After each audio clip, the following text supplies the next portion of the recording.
Shalom, selamat Paskah untuk tahun 2021.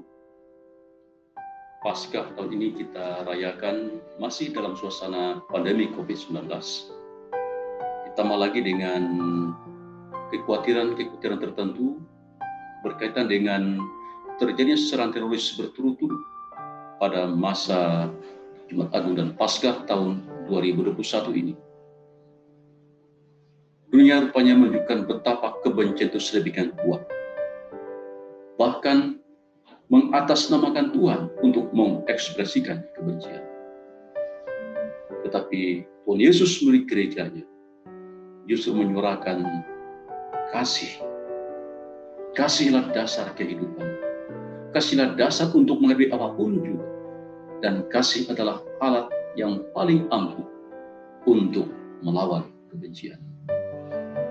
Nah, dalam rangka Paskah tahun 2021 ini, saya sengaja kita mengajak untuk merenungkan pesan Paulus yang terdapat di dalam 1 Korintus pasalnya yang ke-15 ayat yang pertama sampai ayatnya yang ke-11 dengan perikop kebangkitan Kristus. Dalam rangka penghayatan tema yang saya berikan ialah kehidupan baru umat adalah bukti kebangkitan Yesus. Kita ikuti pesan-pesan secara berurut sesuai dengan yang Paulus sampaikan dalam 1 Korintus pasal 15 ayat 1 sampai 11 ini, tentu didukung juga oleh ayat-ayat yang lain. Yang pertama sangat menarik ketika Paulus mengawali pasal yang ke-15 ini adalah penegasan khusus yang terungkap dalam ayat 1 dan ayat yang kedua, dan saya bacakan bagian akhir ayat yang kedua. Kecuali kalau kamu telah sia-sia saja menjadi percaya. Kecuali kalau kamu telah sia-sia saja menjadi percaya. Ini pernyataan yang aneh sebenarnya. Karena surat Paulus pertama Korintus ini sesungguhnya sudah merupakan surat yang kedua. Ini adalah gambaran bahwa jemaat Korintus sesungguhnya adalah jemaat yang sudah cukup mapan. Dari segi waktu sudah cukup dewasa. Tapi Paulus justru meragukan apakah percaya mereka, apakah iman mereka sudah sungguh-sungguh kokoh, sungguh-sungguh kuat. Sehingga muncullah ungkapan, kecuali kalau percayamu telah menjadi sia-sia. Nah, ini adalah penegasan yang penting sekaligus juga gambaran nasihat pada segenap orang percaya dari segala masa dan segala waktu. Ternyata kekuatan iman itu tidak ditentukan oleh tua atau mudanya seseorang, oleh lama atau barunya seorang menjadi percaya. Tidak juga ditentukan oleh posisi, oleh kedudukan seseorang, atau seorang tokoh, atau seorang gelandangan. Iman itu tidak pernah betul-betul aman. Iman itu selalu perlu untuk dievaluasi, perlu untuk diperiksa, perlu untuk diperjuangkan, dan perlu untuk diamankan. Karena ia setiap saat bisa lemah, bisa menjadi sia-sia, bisa gagal. Oleh karena itu maka Paulus dengan tegas mengungkapkan bagian awal ini. Kecuali kalau percayamu telah menjadi sia-sia. Sebuah kritik bagi kita semua untuk selalu memeriksa kondisi iman kita pada setiap waktu penghayatan kehidupan.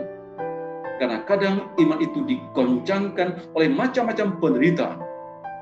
Atau mungkin juga ia digoncangkan dan dihancurkan justru oleh keindahan-keindahan yang dunia tawarkan. Itu pesan pertama menarik dari bagian awal pasal yang ke-15 ini. Kemudian pada ayat yang ketiga, di sana Paulus berbicara menyangkut dasar dari iman itu ialah Yesus yang mati. Ini memang aneh. Yesus yang mati menjadi dasar iman. Bukankah Yesus Tuhan? Atau kalau Yesus mati, berarti dia bukan Tuhan? Kalau Yesus mati, bukankah itu berarti bahwa dia ya hanyalah manusia biasa? Atau kalaupun dia termasuk tokoh tokoh pejuang, kalau toh ia mati, bukankah itu berarti bahwa ia gagal? Atau oke lah, kalau benar dia adalah Tuhan, bukankah mestinya ia memperjuangkan dan menyelamatkan dirinya dari ancaman apapun, dan ia akan menaklukkan musuh-musuh itu. Tetapi Alkitab menegaskan, benar, Yesus itu mati. Benar dia mati. Dan justru dengan matinya menunjukkan benar dia adalah Tuhan. Dia adalah Yahweh Elohim yang menyatakan diri yang dulu dikenal di dalam perjanjian lama. Kematian Yesus justru adalah pembuktian bahwa Allah itu adalah Allah yang benar. Allah yang dapat dipercaya. Allah yang hadir ke tengah-tengah dunia untuk karya penyelamatannya. Sehingga dengan kematian Yesus benar membuktikan bahwa Yesus ialah Allah Sang Juru Selamat itu. Bukankah dalam perjanjian lama Allah sejak awal mula menegaskan, kita lihat contoh kasus di Taman Eden, diingatkan bahwa akibat dosa adalah maut. Akibat dosa adalah kematian. Ini firman Allah. Dan firman Allah itu ya dan amin. Kebenaran firman Allah itu ialah pada penggenapan dari apa yang ia katakan. Sehingga ketika pada saatnya Allah hadir dalam Yesus Kristus dalam rangka karya penyelamatannya dengan Yesus mengalami kematian. Ini adalah pembuktian bahwa benar Yesus ialah Allah yang menyatakan diri dan ia adalah Allah yang dapat dipercaya dan Yesus sungguh-sungguh adalah juru selamat yang datang dari Allah. Karena itu maka pewartaan tentang kematian menjadi dasar yang sedemikian penting bagi iman setiap orang percaya, termasuk berhadapan dengan macam-macam ancaman kematian dalam macam-macam bentuk yang ada saat ini. Kematian Yesus adalah jaminan dalam rangka kepastian penyelamatan Allah yang ia lakukan bagi setiap orang yang percaya. Kemudian berikutnya, di dalam ayat yang keempat, dikatakan bahwa Yesus itu bangkit dari kematian. Ya, ini seperti dua sisi mata uang untuk menjadi dasar iman orang-orang percaya. Yesus mati, ya. Yesus bangkit, ya. Karena memang seandainya Yesus hanya mati dan selesai, udah habis. Sia-sia semuanya. Karya penyelamatan tidak berlangsung, tidak terjadi. Kalau Yesus hanya mati dan selesai, sekalipun dia seorang pejuang yang hebat, nggak ada bedanya dengan yang lain. Dia adalah manusia gagal. Dia adalah pejuang yang gagal. Tetapi Alkitab dengan tegas dalam keempat kitab Injil, dalam seluruh surat-surat dalam Perjanjian Baru menegaskan Yesus bangkit dari kematian. Yesus bangkit dari kematian adalah bagian penting pendasaran iman setiap orang yang percaya. Sehingga karena itu maka dasar iman pada Yesus yang bangkit menjadi dasar iman setiap kita orang percaya pada segala masa. Tapi memang lalu muncul persoalan dalam kaitan tulisan Paulus ini. Mengapa sampai 58 ayat pada pasal 15 ini dia berbicara tentang kebangkitan Yesus? Dengan berbagai kait-mengkaitnya. Apakah ini berarti memang perlu diragukan Yesus yang bangkit itu? Atau bahwa di jemaat Korintus memang banyak orang yang tidak percaya bahwa Yesus yang bangkit? Agaknya bukan di situ masalah. Bukan terletak pada apakah benar Yesus bangkit. Bukan terletak pada apakah memang banyak orang tidak percaya kalau Yesus itu bangkit. Mengacu pengalaman jemaat di Korintus, penyebab paling dasar dan paling utamanya itu ialah pada pola hidup jemaat yang belum menunjukkan tanda-tanda kebangkitan Yesus dalam kehidupan mereka. Di sana masalah yang paling utama dan yang paling dasar. Sekedar sebagai contoh, saya ambil dua contoh ini. Pertama ialah kecenderungan perpecahan yang terjadi di dalam jemaat. Dari pasal 1 sampai pasal 14, unsur perpecahan diperlihatkan dalam berbagai bentuk terjadi di jemaat Korintus. Perpecahan oleh karena cara pandang tentang keagamaan. Perpecahan oleh karena egoisme pribadi-pribadi. Terjadi pertentangan satu dengan lainnya, bahkan sampai dibawa ke pengadilan umum yang mendapat kritik sangat keras dari Paulus. Dan yang kedua adalah kehidupan moral, kehidupan perkawinan yang kotor. Yang mungkin karena pengaruh Korintus sebagai kota pelabuhan, pengaruh budaya masa lalu tentang pelacuran suci di Korintus, sehingga mentalitas bobrok itu masih bertahan. Kehidupan perkawinan yang kotor terjadi. Mereka belum betul-betul mengalami pembaruan, masih dikuasai oleh pola-pola yang lama, dan juga oleh lingkungan sekitar yang memang hidup dalam keadaan kotor. Nah, karena maka persoalannya dalam hal ini tidak terletak pada apakah benar Yesus itu bangkit. Yesus bangkit ya, ya dan amin.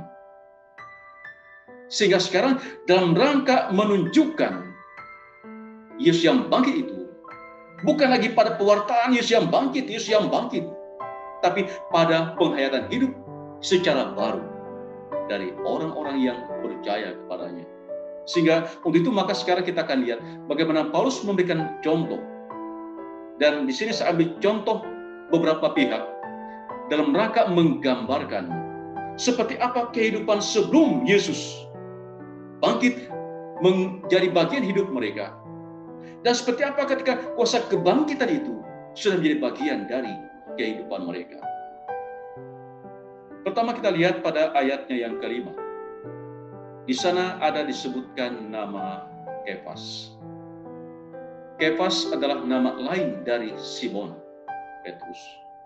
Simon Petrus adalah nama lengkapnya. Sehingga Kefas menunjuk kepada Simon Petrus. Simon artinya tidak punya pendirian. Artinya pelin-pelan. Sementara Petrus artinya seteguh batu karang. Nah, Kefas seorang Simon tampak pada masa sebelum Yesus bangkit. Kita lihat misalnya sekitar peristiwa menjelang Yesus ditangkap. Bagaimana Kefas seorang Simon ini tampil ke depan. Dan keberanian dia menghunuskan pedangnya. Dan ia pun pernah berjanji untuk sehidup semati bersama-sama dengan Yesus. Tetapi apa yang terjadi kemudian?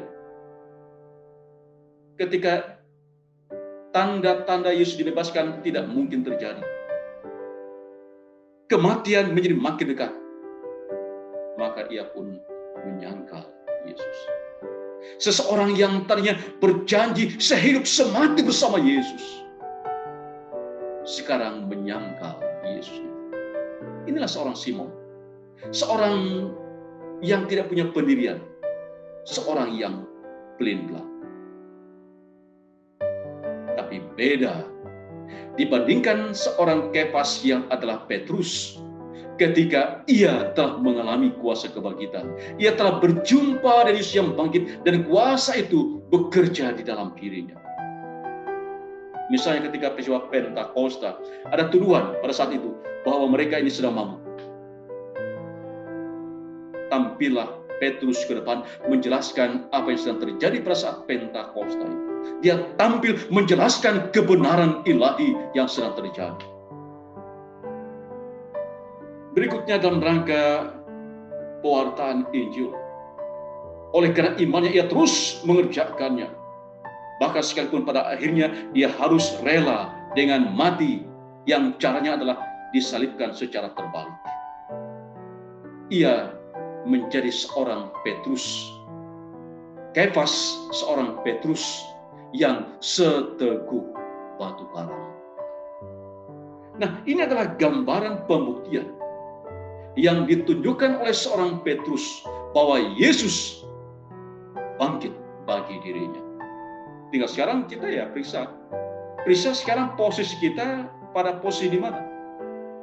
Posisi kita apakah pada posisi seorang Kefas yang adalah Simon, atau seorang Kefas yang adalah Petrus?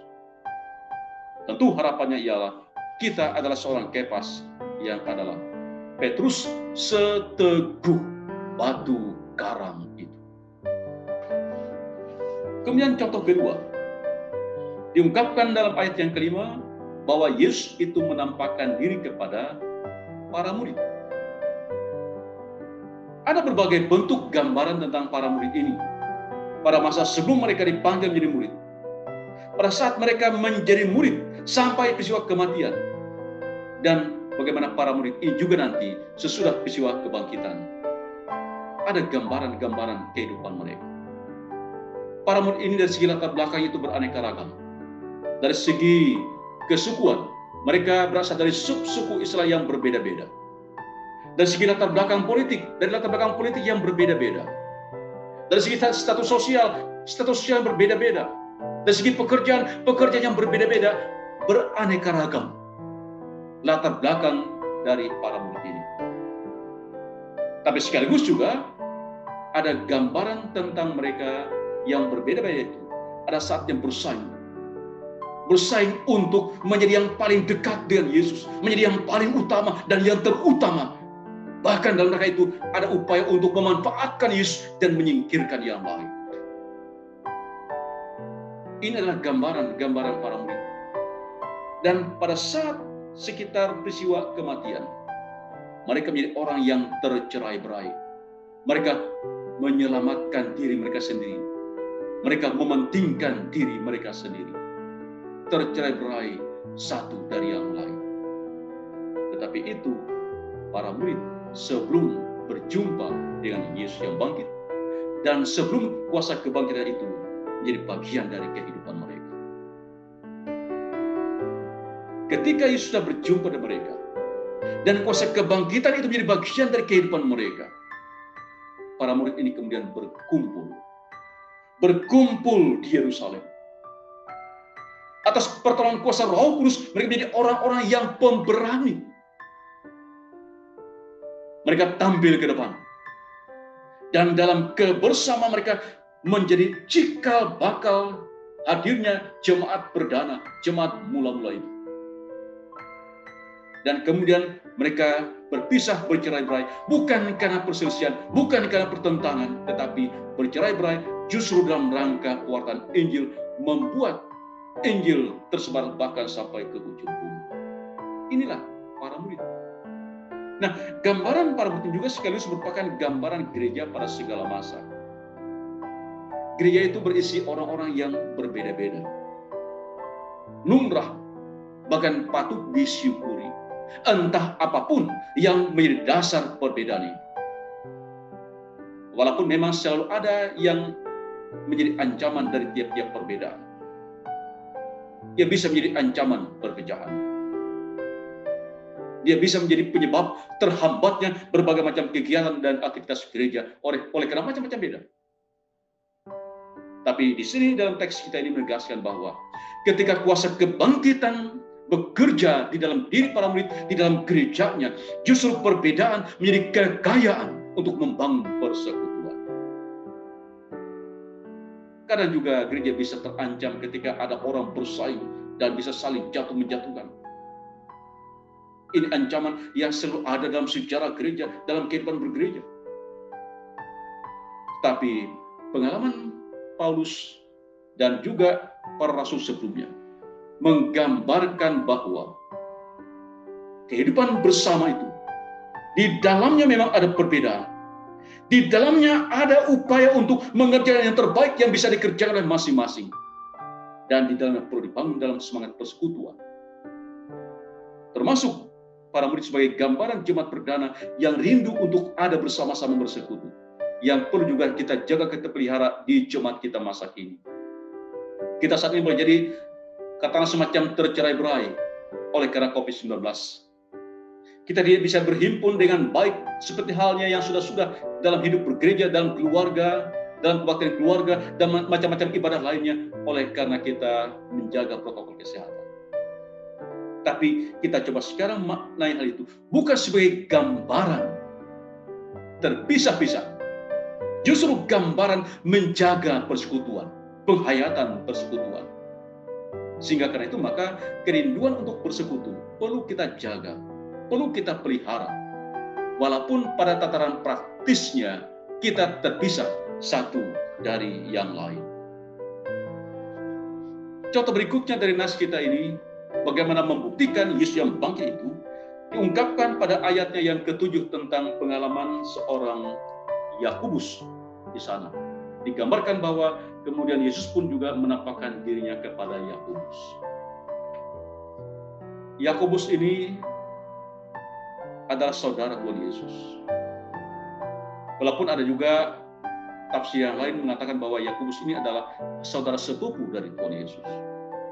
Ya, terlepas dari pandangan mana yang diambil, yang pasti bahwa dasar kedekatan Yakobus dengan Tuhan Yesus adalah atas dasar hubungan darah. Nah, pada masa-masa ketika Tuhan Yesus melayani bersama dengan para muridnya, Yakobus ini tidak ambil bagian dalam karya pelayanan ini. Ia seorang outsider.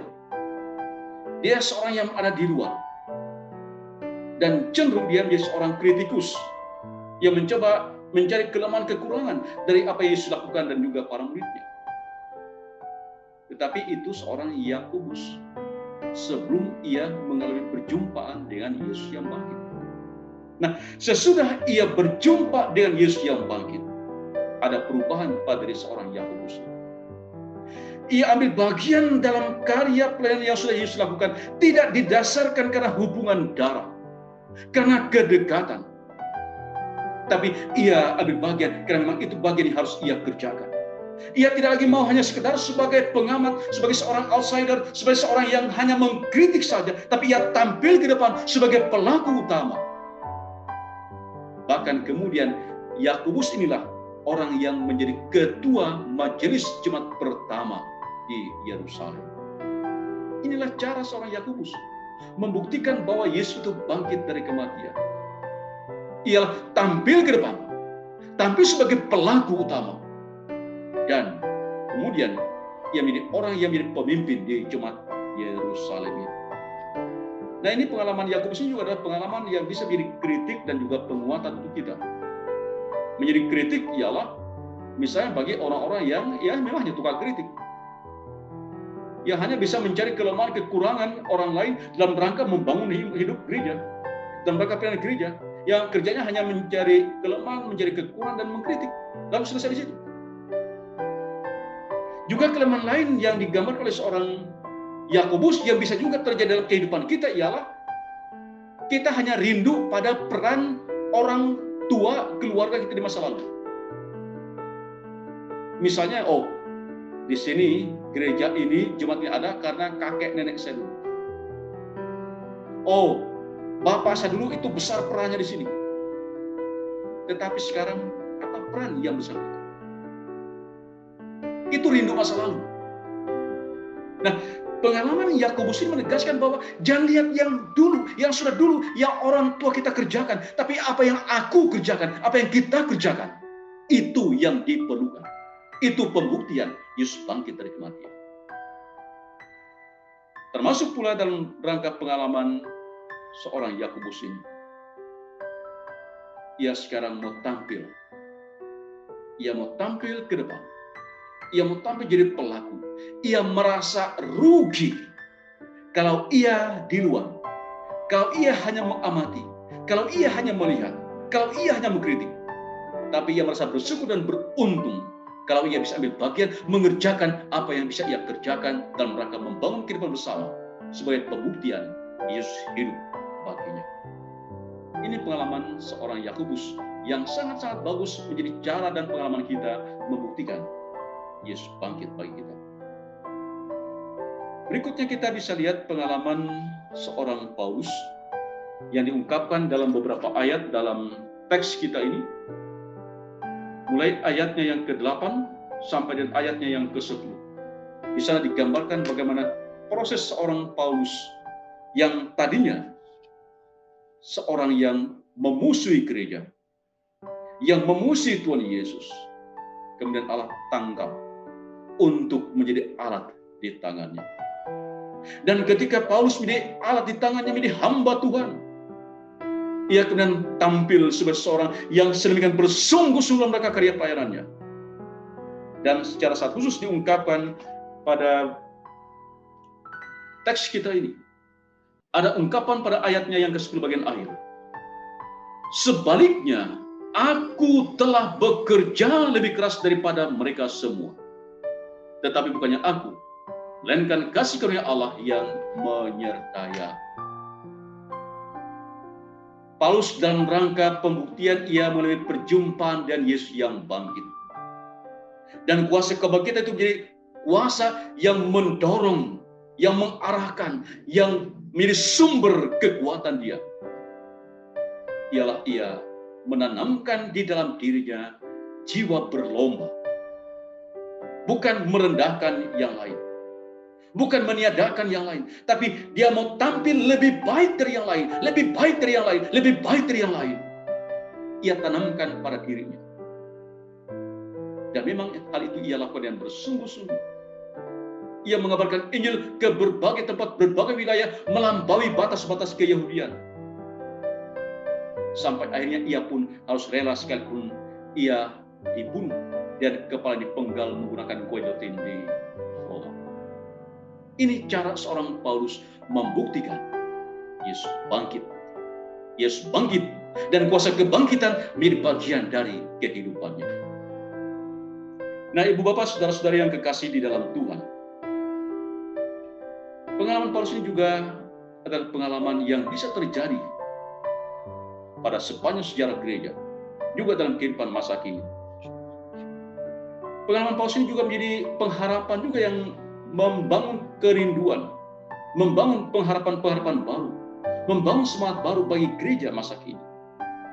Karena selalu terbuka kemungkinan ada Paulus-Paulus baru yang hadir kini dan di sini.